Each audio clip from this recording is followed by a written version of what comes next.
diberi ruang dan peluang untuk sama-sama kita berkongsi petang ni, kesempatan yang ada. Kita bersyukur dan kita berdoa kepada Allah Subhanahu Wa Taala pertama sekali buat diri kita semualah. Mudah-mudahan Allah Taala sentiasa meletakkan diri kita ni dalam taufik dan hidayahnya. Sentiasa memandu jiwa kita, hati kita dalam keimanan dan ketakwaan. Dan juga kita berdoa kepada Allah Subhanahu Wa Taala kepada seluruh orang-orang yang kita kasihi, yang orang-orang yang kita sayangi, Allah Ta'ala juga limpahkan keimanan dan ketakwaan. Dalam Al-Quran, antara doa yang mengingatkan kita tentang diri kita dan keluarga ni, ada doa kita kepada ayah kita, ibu ayah kita. Rabbighfirli wa liwalidayya. Ya Allah, ya Tuhanku, ampunkan dosaku dan dosa kedua ibu ayahku. Ada juga doa untuk diri kita dan juga zuriat keturunan kita. Ini juga Quran ketengahkan. Itu antaranya doa Nabi Ibrahim alaihissalam. Rabbi ja'alni muqimas salah wa min zurriyati. Kan? Allah kata apa? Nabi Ibrahim doa, ya Allah, jadikan aku orang yang mendirikan salat dan juga zuriat keturunanku. Jadi berkaitan dengan diri kita ni, sebenarnya kita tidaklah bersendirian. Maknanya dari sudut untuk merubah diri kita, untuk melakukan kebaikan ini, kita juga sentiasa mengharapkan orang-orang yang kita kasihi, kita cintai juga bersama-sama beriringan tangan, melangkahkan kaki mencari redha Allah Subhanahu Wa Taala. Ini harapan kita. Sebab itu di dalam Al-Quran juga Allah Subhanahu Wa Taala menceritakan suasana di alam syurga. Apabila ada manusia yang apabila nanti di akhirat di alam syurga, dia akan melihat ada orang yang masuk syurga bersama ahli keluarga. Tetapi ada orang masuk syurga tak bersama ahli keluarga. Ni saya cerita ni sebab tengok ada anak-anak, Masya Allah. Seronok. Kerana memang begitu keadaannya, akan ada nanti di akhirat, di alam syurga, manusia yang beriman, tetapi sebahagian keluarganya tak beriman. Na'udzubillahi min zalik. Jadi sebab itu kita apabila memikirkan kebaikan, memikirkan soal ketakwaan, memikirkan soal keimanan, ta'abbud kita, pengabdian diri kita kepada Allah Ta'ala, jangan sesekali dilupakan orang-orang yang kita sayang. Jadi sebab itu bila kita berada di majlis ilmu ini, saya teruja kalau tengok ada anak-anak ni. Walaupun anak-anak ni mungkin level mereka nak dengar ni dia tak semacam kita. Bercakap dekat anak-anak ni lain pula pendekatan dia. Ayah-ayah semua, ibu-ibu semua. Saya kalau ceramah di sekolah tu memikul kursi. Pegang kursi. Bukan nak hempuk budak-budak tu, nak tarik perhatian dia. Kan, supaya dia pandang, dia tengok dengar sikit orang cakap. Budak-budak IQ dia gitu, dia tak sampai. Kan? Adapun kita taklah begitu kan. Kita ni masya-Allah. Mana level. Sebab itu Nabi sebab apa? Khatibun nas ala qadri uqulihim. Bercakap dekat manusia ni sesuai dengan akal mereka. Jadi kalau nak bercakap dengan orang seri melenggang ni, nak kena bahasa apa pun, kan? Saya tadi daripada Hulu Langat, kan? Tompolah ceras, tompolah kajang. Masuk ke Rombau, kena tukar lidah nampak ni. Kan? Kan? Tapi masak lomak tu memang tak lupa lah. Tu memang carilah setiap minggu tu. Baik. Ibu yang dirahmati dan kasih Allah Ta'ala. Cerita kita cerita tentang hijrah dan kemerdekaan. Hijrah dari segi tarikhnya ataupun takwim hijrinya dah berlepas dah. Ingat dah berapa? Kat sebulan kot, kan? Merdeka belum lagi, kan? Tapi tak apalah, kerana cerita ni sebenarnya taklah semestinya nak cerita musim tarikh tu semata-mata. Kalau kita melihat soal hijrah Nabi SAW ataupun cerita hijrah, bukan semata-mata bicaranya tentang hijrah itu sendiri, tetapi ia melibatkan soal hijrah diri kita. Kerana hadis yang masyhur yang kita semua selalu dengar, Nabi kata apa? La hijrata ba'dal fathi walakin jihadun wa niyyah. Tidak ada lagi hijrah selepas pembukaan kota Makkah, tapi yang ada adalah jihad dan juga niat. Di para ulama hadis menghurai panjang hadis ni berkaitan dengan apa maksud jihad dan niat. Kerana hijrah yang semacam zaman Nabi itu bolehlah kita kata tak lagi lah berlaku zaman sekarang. Walaupun perpindahan itu berlaku. Sebab itu dalam bahasa Arab, contohlah satu orang pindah daripada Rombau pindah ke Sabah. Contoh. Bahasa Arab hanya menyebut intaqala. Yantaqilu intiqalan. Pindah. Tidak disebut sebagai hijrah. Hijrah, hajara yuhajiru hijratan atau muhajiratan. Hijrah ini, kalau kita pergi kepada sudut bahasa dia maksud dia ada pengorbanan yang besar dari segi nilai akidah. Mana nilai agama dan kepentingan diri kita yang melibatkan nyawa dan seumpamanya. Adapun kalau setakat berpindah ke negeri-negeri lain, daerah lain dan seumpamanya, itu mungkin lebih kepada soal kerja, soal mungkin dapat rumah baru, dapat tempat yang baru dan seumpamanya, mungkin kita nak cari suasana baru. Tapi tidak seperti zaman Nabi SAW, yang mana Nabi berhijrah dengan para sahabat ni, hijrah sehingga melibatkan pengorbanan. Tinggal semua apa yang disayangi di bumi Makkah itu semata-mata ingin menyelamatkan akidah. Itu mungkin tak berlaku zaman sekarang. Hatta adalah ulama fatwa, contohnya isu macam orang Palestin, orang Gaza tu kan kena bom yang selalu. Jadi ada ulama kata keluarlah daripada Gaza tu, pergi duduk negara lain. Sebagian ulama lain kata tidak, tak boleh keluar walaupun mereka dizalimi, diancam, dibunuh dan sebagainya dalam setiap hari ataupun sekerap lah, mungkin setiap bulan ada saja yang mati kerana dibom dan sebagainya. Kenapa pula tak boleh pindah? Sedangkan Nabi dulu pindah dan Mekah tu tempat lahir Nabi. Dia ada beza. Kerana contohnya dalam Palestin tu atau Gaza lah, Palestin tu yang luar tu tak amannya di Gaza tu. Tapi sekarang ni tetap diganggu orang Islam di luar Palestin tu, luar Gaza tu.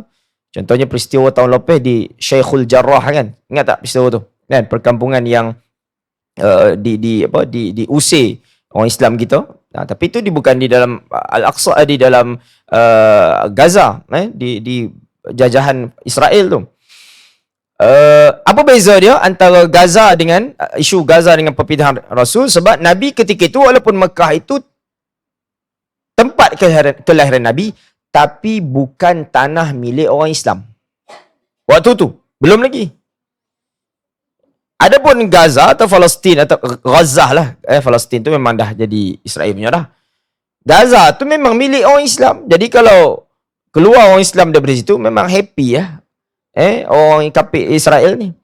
Tapi zaman Nabi memang kena keluar. Pertama wahyu lah, Allah suruh. Yang kedua, kerana tanah itu belum lagi milik orang Islam.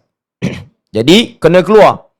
Sebab itu nanti bila Nabi pergi balik ke Mekah, kita panggil apa? Quran sebut sebagai, dipanggil Fathu Makkah, pembukaan. Baru nak ambil, betul-betul nak jadikan milik orang Islam. Itu dia sebut Fathu Makkah. Sebelum tu belum lagi. Jadi memang orang Islam tak boleh buat apa? Ditindas, dimaki, dipulau, dihina dan sebagainya. Tak boleh buat apa. Kekuatan pun baru lagi waktu tu Nabi belum sempat lagi membina. Kerana tekanan demi tekanan oleh penduduk Mekah di kalangan orang Quraisy ni. Jadi ketika itu Nabi pun berhijrah ke Madinah dengan perintah Allah Ta'ala. Baik. Cerita panjang hijrah ni.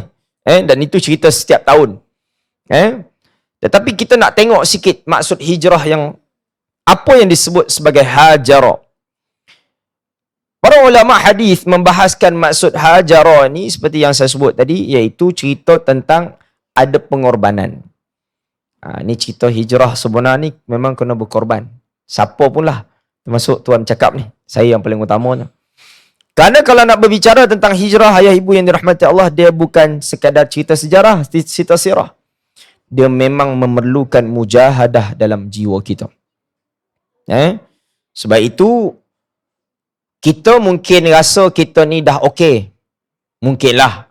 Tak tahulah. Tapi, kalau saya ceramah di surau masjid ni, kalau kita fikir-fikir, kita mungkin lebih baik daripada orang yang belum pergi masjid. Kan? Kita alhamdulillah Allah izin kita pergi masjid surau 5 waktu solat. Betul tak? Kan? Betul? Kan surau kita kan? Tak kira lah surau ke masjid. Alhamdulillah. Bila kita renung balik, orang lain tak pergi masjid. Kita rasa kita baik. Kan? Kita rasa kita ni mungkin lebih baik daripada orang lain. Demikian juga, kita solat jemaah, orang lain tak solat jemaah. Ataupun kita solat, orang lain tak solat. Kita duk fikirlah, kita mungkin lebih baik daripada orang lain. Tapi apabila bercakap tentang hijrah yang sebenar, ayah ibu semua, perasaan-perasaan itu memang tak boleh ada dalam jiwa kita sebenarnya. Perasaan rasa baik daripada orang lain ni memang tak boleh ada. Walaupun hakikatnya mungkin kita lebih baik daripada orang, tapi sebenarnya tak boleh kita nak adakan dalam hati kita. Kenapa? Kerana agama tak suruh kita rasa macam tu.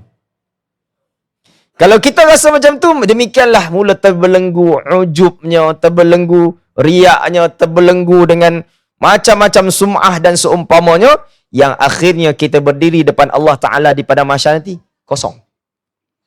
Ini yang amat menakutkan. Sebab itu kalau kita sikit ulang kaji lah. Petang ni ulang-ulang sembang lah. Ni ada soal jawab tak ni? Tak ada. Kok bukan saya jawab, nyembang. Nak jawab, tak boleh jawab lah. Ustaz Hafiz ada belakang tu. Kan? Jawapan saya tak betul semua kan. Baik. Kalau kita ulang kaji, ni ulang kaji lah. Ibu-ibu semua, ayah semua. Surah Al-Ma'un. Ingat? Makcik ingat surah Al-Ma'un? Surah apa? Supaya ingat ayat dia. Power lah. Tanya ayah-ayah, anak jawab. Kan? Ustaz tak buat rompet, tidak bagi duit lah. Jumaat ni, sokah. Kan? Lain kali lepas ni kan, derma kena buat QR Pay. Bawa pergi mana-mana kan. Yang tu kan, dia senang. Tak ada alasan kan. Handphone semua boleh scan sekarang ni. Tampal kat poket tu kan. Ustaz tak buat duit lah, letak QR Pay. Derma. Lobby sikit, kena bagi lobby sikit. Okey. Surah Al-Ma'un, surah yang dimulai dengan, apa tadi adik? Ara'aital ladzi, bismillahirrahmanirrahim. Ara'aital ladzi yukadzibu bid-din. Betul? Fadzalikal ladzi yad'ul yatim. Betul? Itu lompek ayat keempat. Ayat ketiga, wala yahuddu ala ta'amil miskin. Betul? Masya Allah. Fawailul lil musallin. Kemudian, alladhi at'amahum min ju'. Sudah.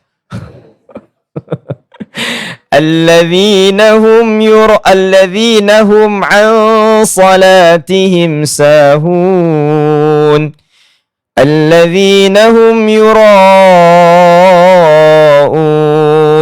wa yamna'unal ma'un. Sadaqallahul azim. Ni ayat ni semua hafal, betul tak? Kalau adik yang apa? Jah 2, Jah 3. Jah 3 hafal, 30 tahun tak hafal, parah. Kalau atuk tak hafal lagi, parah.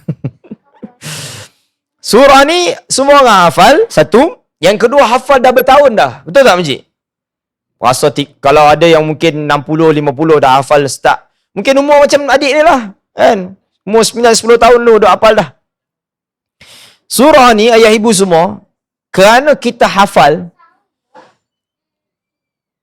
saya rasalah setakat pengalaman, benda kita hafal ni kita tak buka dah kalau time baca. Jarang. Sebab hafal dah. Kau tuan-tuan kalau buka ayat ni, tuan-tuan tengok, baca ayat tu, tengok. Jarang tak? Sebab dah hafalan. Satu, kita tak tengok lah. Kan? Yang kedua, kita pun mungkin tak berapa nak tengok cerita dia. Sebab lama dah, benda lama. Tapi ayah ibu semua, kerana ia telah terlalu lama, sejak 1400 tahun turun kepada baginda sallallahu alaihi wasallam, Nabi kita sallallahu alaihi wasallam. Maka kerana terlalu lama ini, sebahagian orang, kerana surah ni pula surah yang biasa kita baca, sehingga kita rasa kita tak berapa nak berperhati surah ni. Hafal, Masya Allah. Baca pun elok, Alhamdulillah, mudah-mudahan. Tapi cerita dia tu, tak tahu setakat mana kita betul-betul nak pergi gali tengok. Saya ni pandai sangat, alim sangat, tak adalah. Tapi takat sekali dua duk rajin belek-belek Quran tu. Saya pun duk kadang-kadang duk buat program solat dan sebagainya. Antara dalil solat ayat ni kena ulang kaji. Saya pun dah tengok tafsir lah, cerita apa yang Allah Ta'ala sebut fawailul lil musallin ni. Allah kata, kalau tengok terjemahan, ayah ibu semua buka terjemahan, bukalah mana-mana terjemahan. Apa dia kata? Fawailul lil musallin. Apa dia tulis? Maka dia kata apa? Fawailu, maka celakalah. Betul tak? Nak sebut tak sedap kan? Kalimah tu tak berapa elok nak sebut. Tapi kalau buka terjemahan, tak percaya, buka handphone, pergi surah tu, tengok terjemahan dia. Allah kata, maka celakalah orang yang salat. Saya duk tengok kan, celakalah orang yang salat. Fikir-fikir juga kan, macam mana pula orang solat boleh celaka? Memanglah ada sambungan dia tu, cuma maknanya orang solat tu ada kategorinya celaka. Tu. Kemudian saya terfikir, apa pula nasib orang tak solat? Tuan-tuan, ayah ibu semua, Allah sebut, walaupun nanti kita tengoklah siapa dia yang solat celaka tu, mungkin mudah-mudahan bukan kita lah. Cuma Allah kata orang solat tu celaka, kalau orang tak solat, celaka kuasa dua. Maknanya lebih dahsyat lah ancaman dia, betul tak? Sebab orang solat pun ada yang disebut tu orang solat. Maka sambungan dia Allah kata alladzina hum an salatihim sahun. Saya pun duk tengok kitab tafsir, antaranya tafsir yang selalu kita rujuk, tafsir Ibnu Kathir lah. Kita tengok tafsir Ibnu Kathir, kita akan jumpa Al-Imam Ibnu Kathir hurai ayat tu. Kerana maksud sahun ni apa dia? Allah kata orang yang celaka itu, orang salat yang celaka itu adalah orang yang lalai terhadap solatnya. Tapi maksud lalai itu yang sebetul-betul tak faham. Apa sebenarnya maksud lalai ni? Orang kata tak khusyuk kan? Betul lah tu. Kan? Tapi malas kan? Jadi nak tahu lebih lanjut, kita pun buka tafsir. Ni ulang kaji nanti ada nak mengajar sangat ni. Maka Imam Ibnu Kathir sebut ada 3. Ni ingat ni. Dia sebut ada 3 benda. Yang pertama dia kata sahun, lalai yang pertama iaitu orang yang salat tapi celaka, na'udzubillah, iaitulah orang yang suka salat dan selalu salat. Apa dia? Di hujung waktu. Salat di hujung waktu. Ada tak perangai orang salat, dia suka salat zuhur dia pukul 4. Zuhur kan asal kan masuk pukul apa? 4.20, 4.30 kan? Ikutlah, berubah-ubah. Tapi perangai dia selagi tak pukul 4 tu, tak semayang. Pukul 4 pun semayang. 3.45 ke atas tu baru nak salat. Saja, tak ada apa-apa halangan. Halangan dia apa? Main TikTok. Kan? Tengok IG ni dia kat rumah apa? Tengok sinetron contohlah. Kan? Ni bukan sini ni. Kat selatan Thai. Kan? Maknanya tak ada sebab apa-apa saja nak semayang lambat. Alah ustaz, zuhur kan lama. Dia kata macam tu kan? Kan? Jadi orang ni kata Imam Ibn Kathir, dengan tidak ada sebab yang munasabah, sengaja melewat-lewatkan salat dan selalu, na'udzubillah, dia kata termasuk fawailul musallin. Kenapa? Kerana salat dituntut dilakukan di awal waktu. Kalaupun tak awal tapi tak lewat lah. Memang tanya Ustaz habis, dah memang zuhur tu Allah baik lama waktu takkan tak boleh lambat? Betul.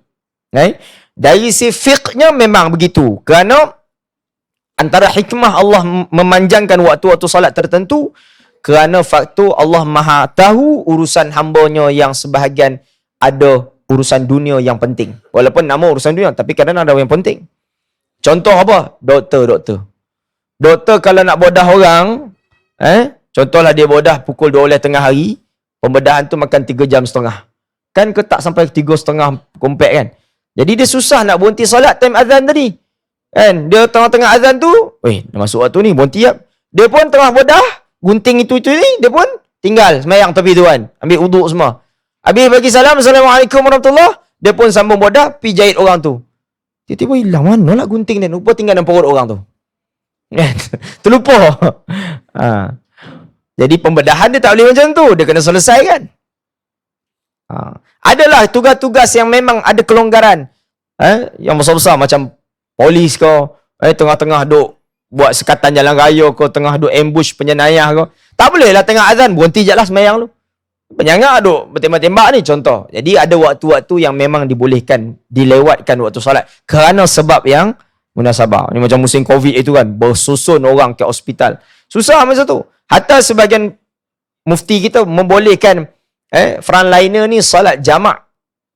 Pakai PPE tu kan, jamak. Ambil wudu sebab nanti pakai PPE susah nak buka masjid. Macam mana pakai 10 jam bendalah tu, plastik tu kan, nak buka ambil wudu susah. So nak buat macam mana? Jamak. Jamaknya zuhur dengan asar, solat sekali tu tak payah solat asar dah. Sebab menguruskan Covid ni. Tu ada hukum-hukum dia lah. Tapi bukan tengok TV lah. Tengok sinetron, tengok Korea, tengok tak mahu dia dah. Kan? Main handphone tak boleh.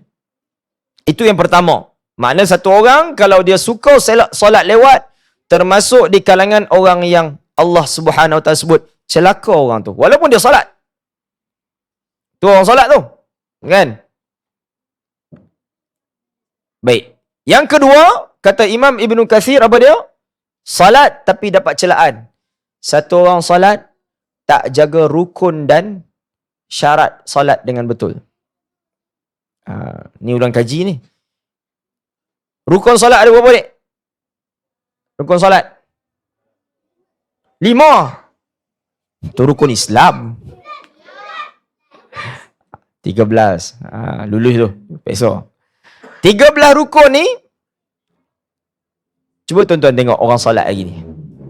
Saya itu solat di satu pasaraya. Surau lah. Biasa surau pasaraya ni. Semayang Isyak. Allahu Akbar, takbir, elok.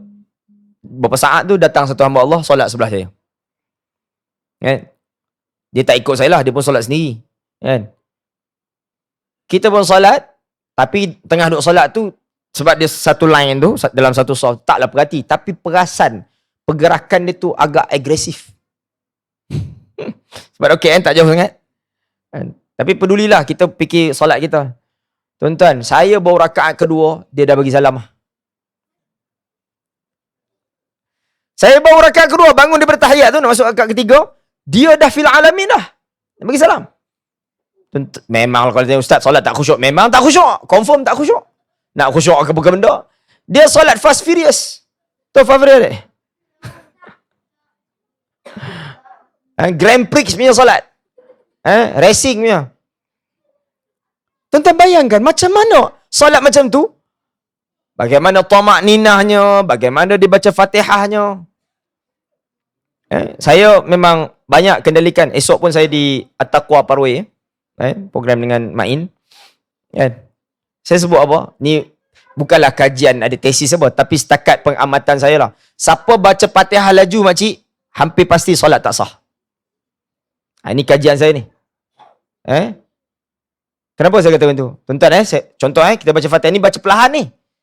Baca kuat, selamat insya-Allah. Baca perlahan. Macam contohnya kita jadi makmum ataupun solat sir, solat zuhur asar kan, atau kita jadi makmum. Tuan tengok kita baca Fatihah ni, tengok ada tak orang baca Fatihah macam ni?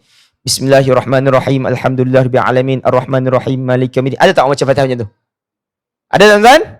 Adik baca macam tu? Tak sah solat engkau. Kenapa tuan-tuan? Tengok dekat hujung ayat tu perkataan apa? Contohnya Bismillahirrahmanirrahim. Betul? Haim. Huruf dia apa? Ejaan dia macam mana? Ha, ya, mim. Apa hukum tajwid dia? Sebab tu. Ha, ya, mim tu kalau kita sukunkan, kita wakafkan, hukum dia apa? Mad. Oh, ya anda makcik ni. Kan? Ada ustazah ni. Tok. Mad arid sukun. Berapa kadar harakat minimum yang wajib dibaca? Berapa? 2. Sekarang kita baca Bismillahirrahmanirrahim. Berapa rakaat? Berapa harakat? Adakah harakat itu? Siapa baca Bismillahirrahmanirrahim, Alhamdulillahirrahmanirrahim, Ar-Rahmanirrahim, automatik Fatihah dia tidak valid, kata orang Jawa. Tak boleh. Digugurkan huruf tu. Tak pasal tak? Siapa baca Fatihah macam tu? Siapa yang dah baca 40 tahun tu tak tahulah kalau mati semalam. Jenuh jawab dengan muka nangki tu. Siapa baca Bismillahirrahmanirrahim, Alhamdulillahirrahmanirrahim, Ar-Rahman. Kita buang tu huruf. Him, min, jim. Kan betul tak? Sedangkan dia mesti dibaca sekurang-kurang Bismillahirrahmanirrahim, Alhamdulillahirrabbilalamin. Ada mat sikit. Tapi kalau him, min, din,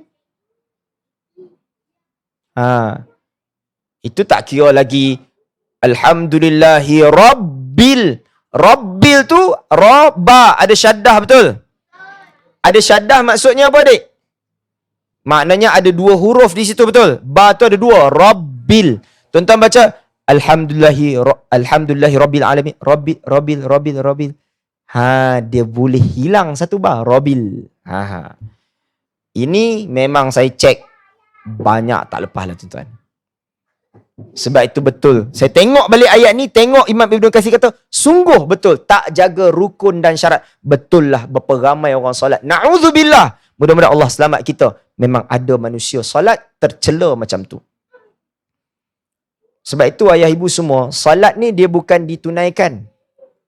Bukan dikerjakan. Tak apa, itu sikit lagi saya cerita. Yang ketiga, apa dia?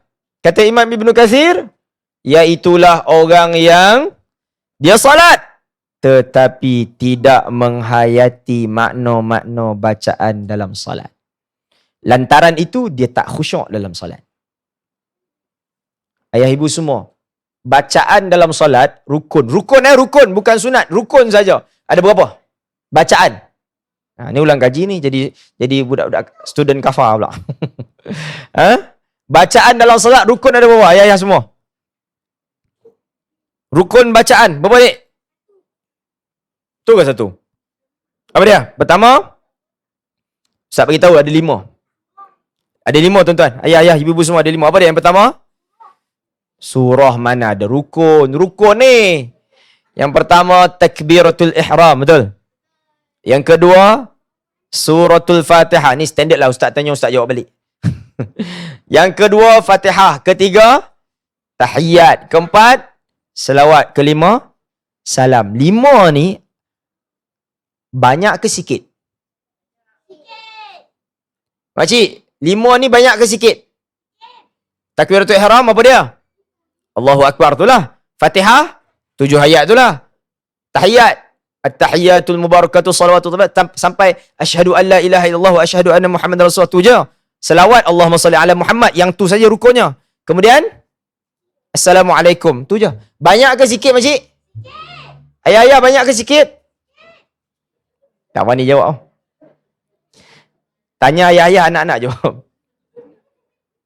Bacaan-bacaan salat ni, kerana ia terlalu sedikit, ayah ibu semua, kewajipannya kepada kita bila baca kena faham ayah ibu semua. Tapi kalau saya tanya petang ni, siapa tahu maksud at-tahiyyat al-mubarakat as-salawat? Ustaz Afiq jangan jawab.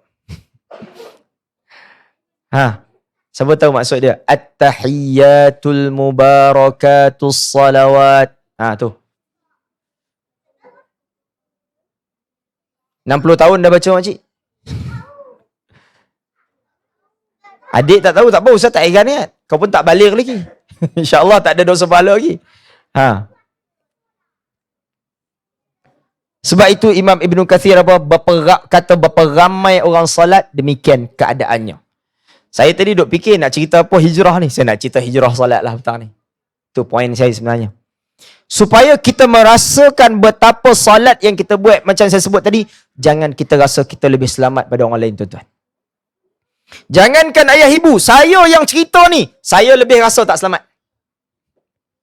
Saya yang cerita ni, saya sendiri pun rasa belum selamat lagi ni. Ni duk cerita kat orang ni. Belum lagi. Sebab itu solat dalam Al-Quran, perintahnya, ni semua kita tahu. Apa ayat ketiga surah Al-Baqarah? Kita duk baca dalam tahlil tu. Alif Lam Mim Zalikal Kitabu La Raiba Fihi Hudal lil Muttaqin. Sambungan dia.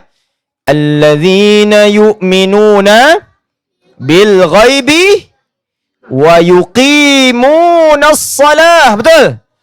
Apa maksud dia adik-adik? Wa yuqimunas salah. Baca sampai nak putus lidah dah. Dan orang-orang yang mendirikan salat. Itu dalil nas yang pertama tentang salat. Allah sebut wa yuqimunas salah. Tengok ayat yang lain tentang perintah salat. Apa dia? Antaranya Allah sebut dalam surah Al-Ankabut tentang perintah salat. Wa aqimis salah. Dirikan salat. Ada wa aqimis salata liduluki syams. 3 kali.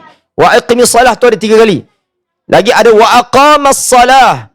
Ada wal muqimis salah. Ada macam-macam ayat ataupun perkataan salat yang dihadirkan sebelum perkataan tu mendirikan. Cuma perubahan hanya bergantung kepada tasrif dalam bahasa Arabnya. Tapi asasnya sama, aqama. Dia datang dalam muqima atau aqama, dalam yuqimuna dan seumpamanya. Itu perubahan mengikut ayat lah. Tapi tetap menjurus kepada maksud yang satu, iaitu apa dia?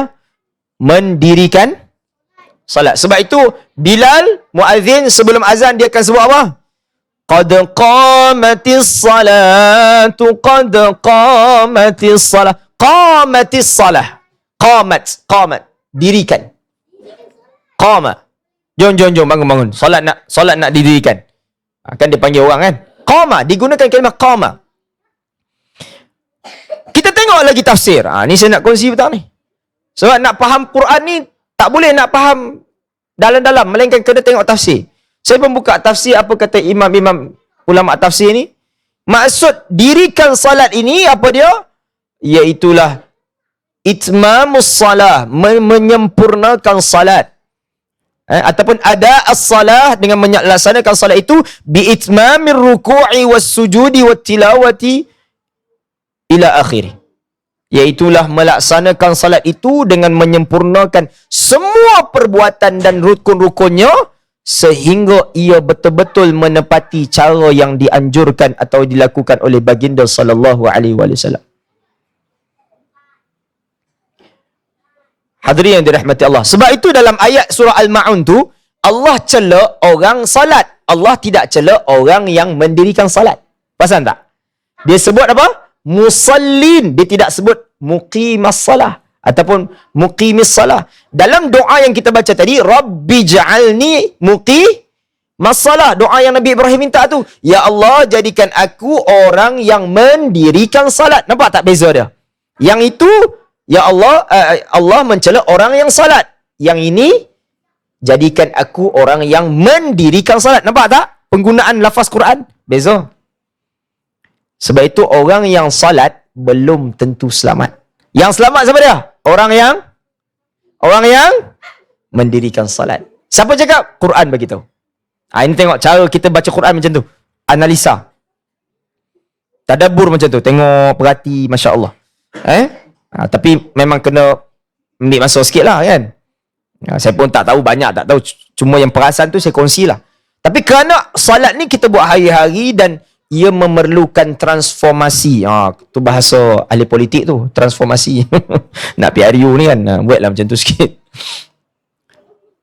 Demikian ayah ibu semua, salat memerlukan penghijrahan daripada salat yang na'udzubillah, yang saya sebut tadi, yang bukan saya sebut, yang saya ceritakan daripada apa yang disebut oleh Imam Ibn Kathir, yang tak faham maksud, yang salat sekadar salat, yang tidak jaga tamak ninahnya, yang tidak jaga ruku-rukunya, kepada salat yang disebut oleh Nabi, sallu kama ra'aitumuni usalli, kamu salat mesti sama macam aku salat.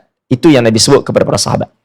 Maka rantaian ilmu daripada sahabat pergi kepada tabi'in, tabi'in, bersanad, berterusan ilmu itu, fik kita fiqh kita diperbahaskan daripada semua silsilah fiqh, tak kira mazhab apa, Maliki, Syafi'i, Hanbali, Hanafi, semua segala macam ni, maka sampai kepada kita hari ni, lengkap komplit ilmu tu, tinggal lagi mungkin kita kurang pendedahan kepada bagaimana cara yang terbaik solat ikut cara Nabi. Kalau kita di Malaysia mengikut seperti yang mazhab Syafi'i tuntaskan. Banyak tuan-tuan. Masa tak adalah nak cerita petang ni. Cuma saya nak peringatkan diri saya supaya hijrah itu bermula daripada ibadah yang teragung yang kita buat hari-hari. Ayah ibu semua, 50, 60, 70 tahun kita hidup, kita membaca at-tahiyyat dengan kita tidak tahu apa maksud kita baca kepada Allah. Saya rasa ada sesuatu yang tidak patut berlaku begitu.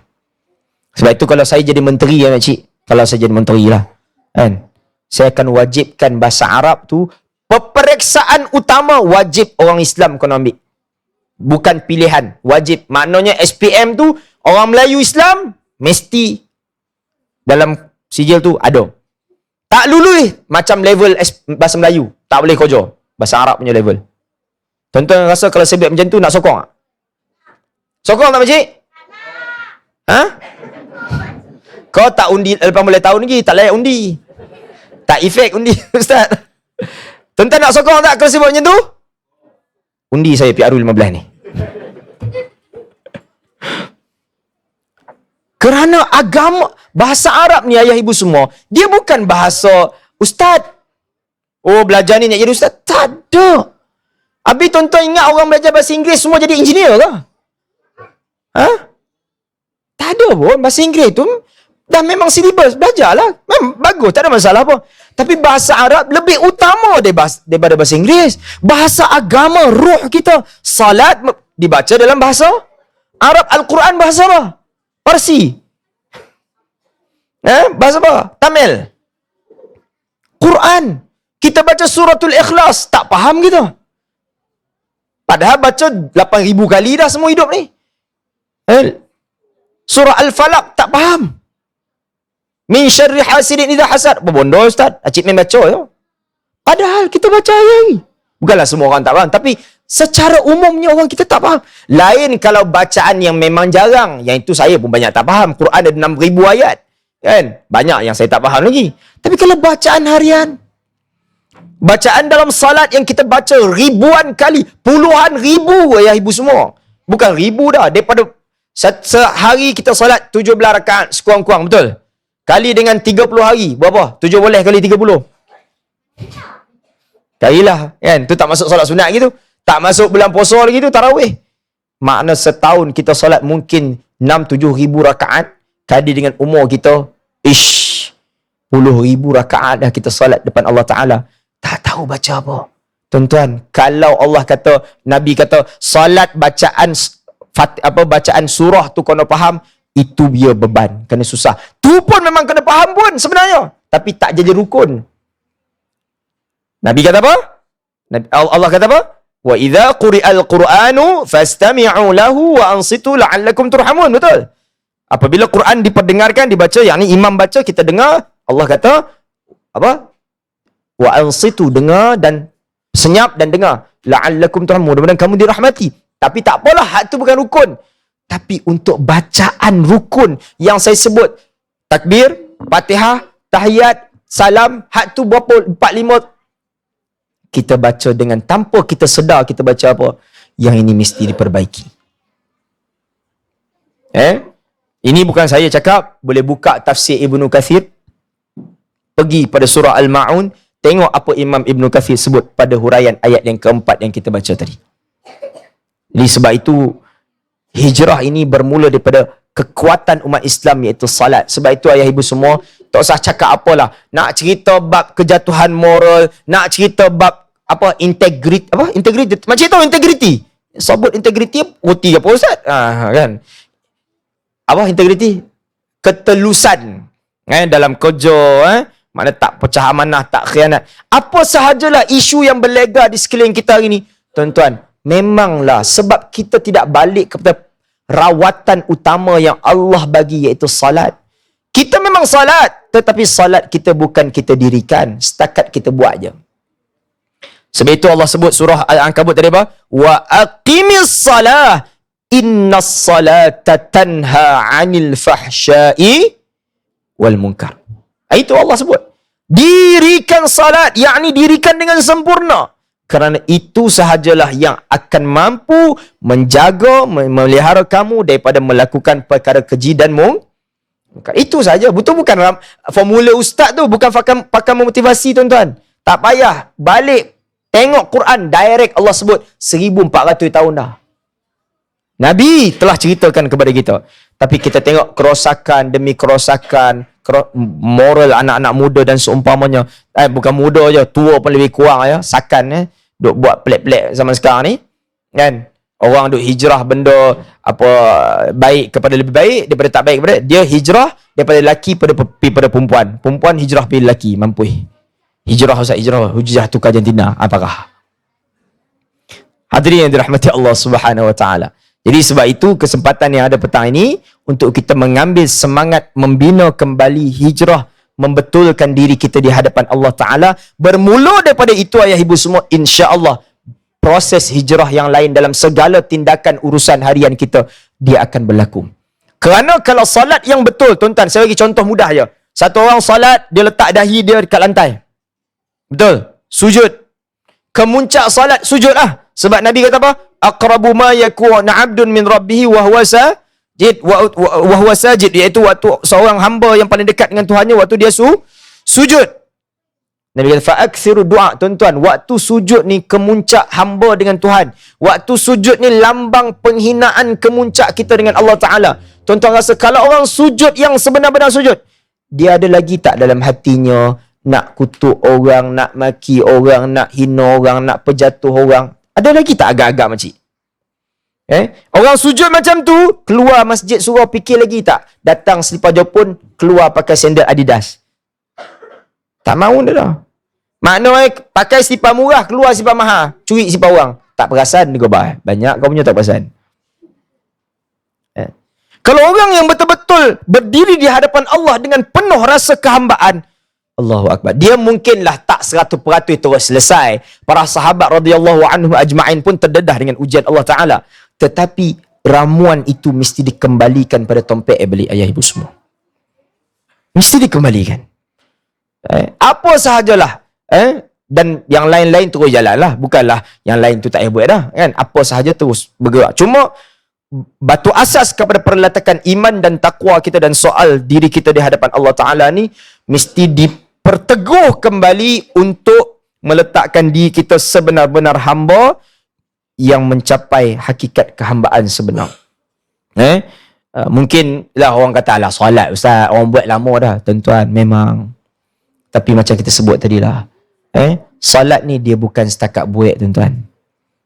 Solat ini kita Allah bagi 5 minit je, kejap lagi maghrib. 5 minit kita berhadapan dengan Allah Ta'ala tu. Kadang-kadang sebahagian orang otaknya langsung tak bersama dengan Allah Ta'ala. Jiwanya melayang-layang. Fikir nasi lemak ni apa? Makan apa tak lepas ni? Kau tak ada makan? Tak ada makan? Masya Allah. Memang sini semua ahli syurga. Khusyuk salat insya-Allah. Tapi maknanya orang salat tak fikir apa? Hilang dia daripada radar salatnya. Sebab itu kata para ulama, kalau orang tanya apa kaedah nak khusyuk, tak ada kaedah apa. Kita faham bacaan salat, khusyuklah automatik insya-Allah. Walaupun mungkinlah boleh jadi tak khusyuk juga, adalah cabaran dia. Tapi kalau tak faham, lagi susah nak khusyuk. Kan? Makcik, apa maksud nasta'in? Kita baca. Nasta'in. Tak perasan kat mana diam itu? Nasta'in. Nasta'in dik, maksud apa? Nasta'in. Baca sikit. Iyyaka na'budu wa iyyaka nasta'in. Oh, nampak dah Ustaz, nampak dah. Maksud entah. Tak. Ini kalau kita menilai diri kita depan Allah, sebab itu ayah ibu semua, kita mungkin perhati orang lah kan, tak apalah orang lain salah-salah lah kan, tapi kadang-kadang bila kita beri fikir balik kan, kita pun tak tahu kita nak balik kepada Allah Ta'ala ni, apa yang kita nak bawa. Nabi kata, awwalu ma yus'alu yawmal qiyamati as-salah, atau kama qal. Perkara pertama sekali yang Allah akan tanya waktu kita bangun daripada kubur, apa dia? Apa dia? Salat. Dia tak tanya dah kita punya sedekah Jumaat tadi berapa ringgit. Dia tak tanya. Dia tanya tapi lambik sikit. Dia tak tanya telokong Siti Khadijah kau Siti Leha. Tu lambik sikit makcik. Orang lelaki ke pelekat gajah duduk, gajah termenung, gajah baring. Tak. Tu lambik. Tak ada soalan tu semua. Tapi dia tanya, ketika engkau berhadapan dengan Allah, apa yang kau rasa? Apa yang baca? Apa yang kita baca? Bagaimana perasaan, mana khusyuk kita dan seumpamanya. Ini adalah perkara yang saya fikir yang saya nak kongsi petang ni untuk muhasabah kita bersama. Tajuk pun tajuk hijrah, mungkin kita cerita benda basic asas je lah, tapi asas inilah yang mudah-mudahan dapat memperbetul banyak urusan hidup kita, bersesuaian dengan doa yang Nabi baca, Allahumma aslih li dinil ladzi huwa ismatu amri. Ya Allah, perbaikilah bagiku urusan agamaku, yang mana agama ini adalah benteng perisai hidup kita. Tuan, sebab itu kerosakan yang kita lihat di luar sana, kerana umat Islam hari ini agama tidak ada pada ruhnya. Jiwa kosong dengan agama. Nama orang Islam, matinya sebagai Muslim, dikuburkan di tanah Muslim, tetapi ruh agama di dalam jiwa ini kebarangkalian sudah terhakis teruk. Sebab itu jatuh menjatuh, maki memaki, pecah amanah, khianat sudah tidak ada apa di akhir zaman ini, kerana agama sudah lebur dalam jiwa sebahagian umat Islam. Jadi saya mengajak diri saya dan kita semua memperteguh balik salat kita di hadapan Allah Ta'ala. 5 minit ni tuan-tuan memang kena jaga sungguh-sungguh lah. Takbir sampai bagi salam ni kena betul-betul dengan Allah Ta'ala. Sebab itu salat 5 minit pakcik, ayah-ayah semua. Kalau salat Allah suruh kita buat setengah jam, memang tak mampu kita. Tapi kerana dia 5 minit, kita boleh buat insya-Allah. Sebab itu satu-satu ibadah yang kena jaga sungguh-sungguh salat lah. Kalau puasa, kita tak makan, kita tak minum daripada pagi, tapi kita boleh buat macam-macam. Kita boleh pergi kerja, kita boleh bercakap, boleh buka handphone, buat macam-macam. Pergi haji pun macam tu juga. Haji memang kita suruh berzikir, solat, tapi kita boleh makan, minum sebagainya, tak ada masalah. Tapi solat 5 minit, tak boleh semua tu. Tengah solat, handphone duk berbunyi, kan, duk jawab, jap-jap tengah semayang, tak mahu dah. Kan? Betul-betul kita dengan Allah Ta'ala. Sebab itu bacaan-bacaan dalam solat, perbuatan-perbuatan itu, kembali kita perhalusi, perkemaskan untuk kita hijrah, memperbetul diri di hadapan Allah Ta'ala, dan insya-Allah kita sama-sama dapat nilai hijrah yang banyak dalam kehidupan kita. Okey? Okey tu, kan? Tak payah lama dah ceramah ni. Ada soalan? Kot lah nak tanya. Tak ada? Adik ada soalan? Okey? Jadi mudah-mudahan Allah Ta'ala merahmati kita semua, mengampuni dosa kita semua, yang mana keculasan kita, kecacatan kita, dan kita perbanyakkan ayah ibu semua mendoakan saudara mara kita, sahabat-sahabat kita, ahli keluarga kita yang belum lagi kembali kepada Allah Ta'ala, maksudnya belum bertaubat, untuk bertaubat dengan sebanyaknya. Kita ni dengan Allah Ta'ala ni nak taubat ni bukan sekali-sekala. Kita kena jadi orang yang tak tahu nak cakap, taubat ni memang kena banyak sungguh. Sebab itu kita baca doa lepas wuduk. Apa doa lepas wuduk? Allahumma ja'alni minat tawabin. Sebut betul-betul dik. Jangan kau belasah ya, tawabin. Tawabin. Apa maksud tawab? Tawab ini berbeza dengan taib. Taib orang bertaubat. Tapi kalau tawab, orang yang senantiasa beza. Senantiasa bertaubat. Digunakan sirah mubalaghah. Kalau taib orang bertaubat, Mungkin dia taubat seminggu sekali, sebulan sekali, teragak dia tak bertaubat, dia nak taubat, dia rasa dia berdosa, baru dia bertaubat. Tapi orang mukmin sebenarnya tak macam tu. Dia adalah satu orang yang senantiasa bertaubat. Kenapa? Karena dia sentiasa merasa dirinya sentiasa berdosa di hadapan Allah. Kita ni, ayah ibu semua, jangan duk ingat, oh tadi ada buat dosa sikit. Jangan duk fikir macam tu. Ni saya yang duk ceramah ni pun menambah dosa ni. Sebab itu kita lepas solat, apa sunnah pertama kita kena buat lepas solat? Baca apa? Istighfar.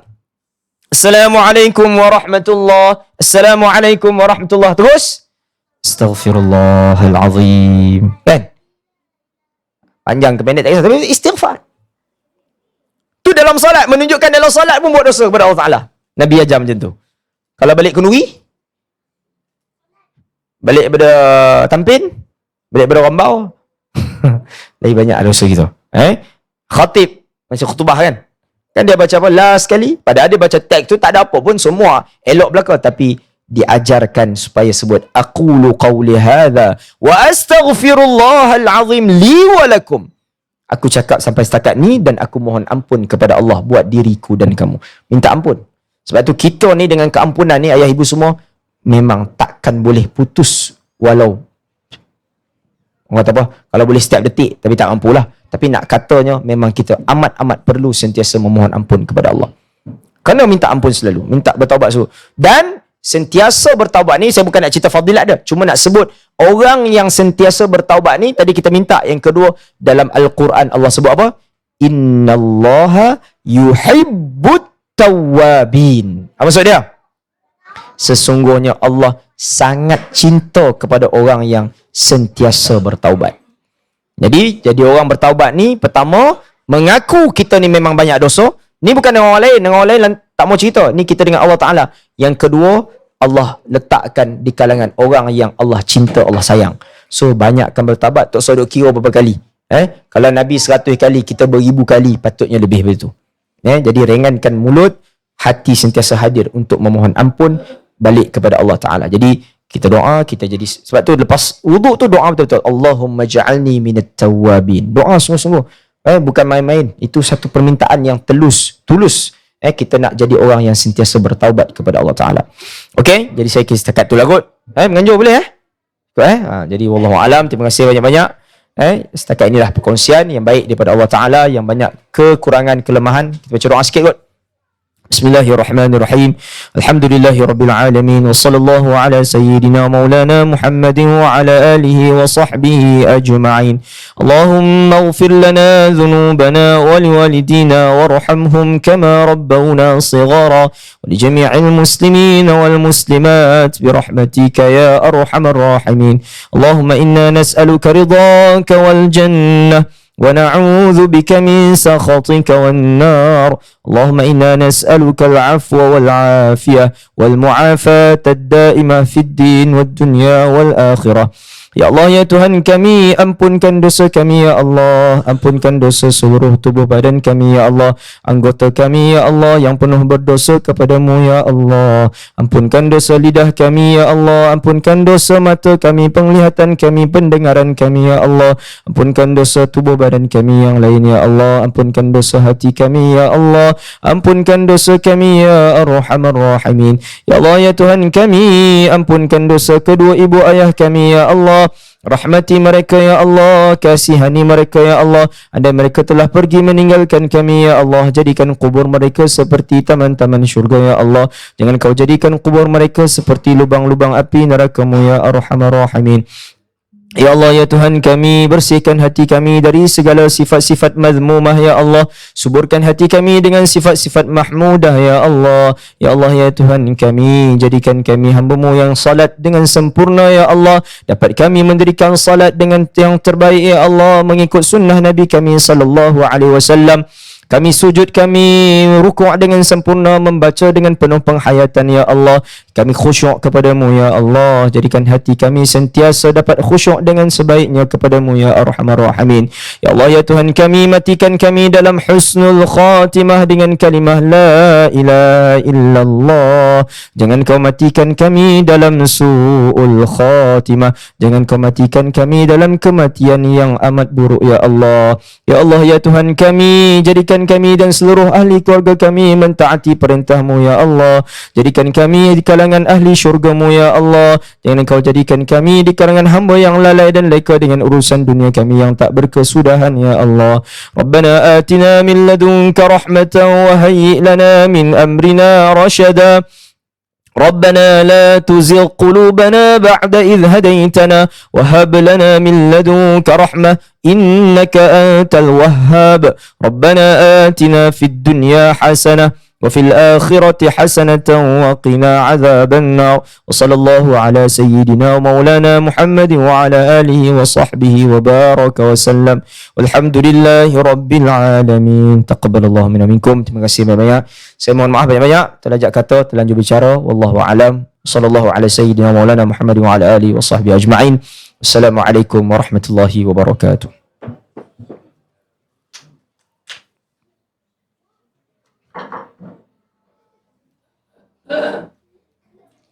Alhamdulillah, terima kasih diucapkan kepada Al-Fadil Pencetus Rumah Muhsin Ahmad atas ceramah yang diberikan sebentar tadi.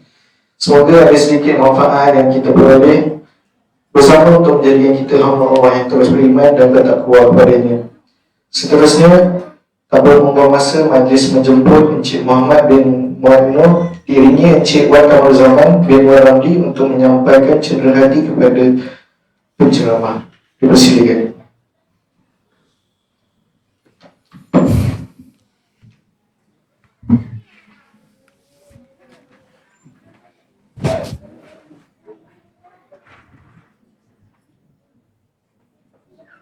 Oh, Masya Allah.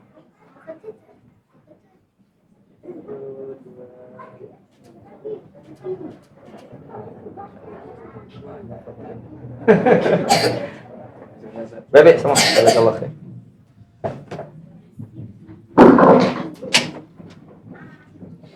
Dengan berakhirnya penyerahan cenderan hati Sultan tadi, maka berakhirlah majlis kita pada hari ini.